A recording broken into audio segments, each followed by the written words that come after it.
On croit souvent que l'amour, c'est rester. Mais parfois, la plus grande preuve d'amour, c'est d'avoir le courage de s'effacer. Jonathan aimait Pascaline. Ça, personne n'en doute. Mais il a compris que l'amour ne suffit pas. Quand deux vies, deux mères, deux enfants se retrouvent liés dans un chaos qu'aucun mariage ne pourrait réparer. Alors, plutôt que d'imposer une union qui aurait créé des conflits interminables, des blessures répétées, des guerres silencieuses entre les familles, il fait un choix que peu d'hommes font aujourd'hui. Il renonce. Il met ses sentiments de côté. Il fait primer la stabilité des enfants sur ses propres désirs. Il a compris que rester par amour peut parfois détruire plus que partir par sagesse. Aimer, ce n'est pas toujours s'accrocher. Aimer, c'est parfois laisser la paix prendre la place de la passion. Parce que le vrai amour, ce n'est pas la possession. C'est la responsabilité. C'est la lucidité.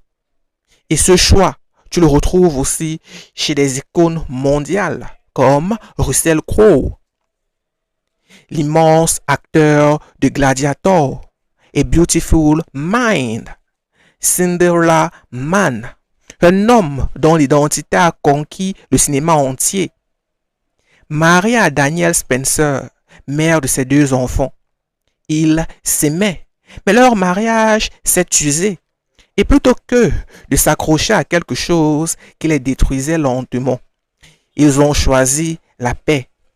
Russell Crowe n'a pas exposé les raisons, il n'a pas humilié, il n'a pas sali, il l'a respecté jusqu'au bout. Il a même organisé une vente aux enchères pour tourner la page des Art of Divorce. Une manière d'avancer sans amertume, sans guerre. Russell Crowe l'a dit. Parfois, le vrai amour ne tient pas à la possession, mais à la liberté qu'on accorde à l'autre. Et cette phrase, elle vaut plus que tout. Parce que rester ensemble, malgré l'usure, ça aurait détruit leur paix familiale, leur respect mutuel et peut-être même leurs enfants. La vérité, c'est qu'aimer, c'est aussi savoir quand s'arrêter, quand partir pour protéger ce qui reste, quand s'effacer pour laisser la paix respirer. Alors retiens ceci. Le courage ne se voit pas toujours dans ceux qui restent, mais aussi dans ceux qui partent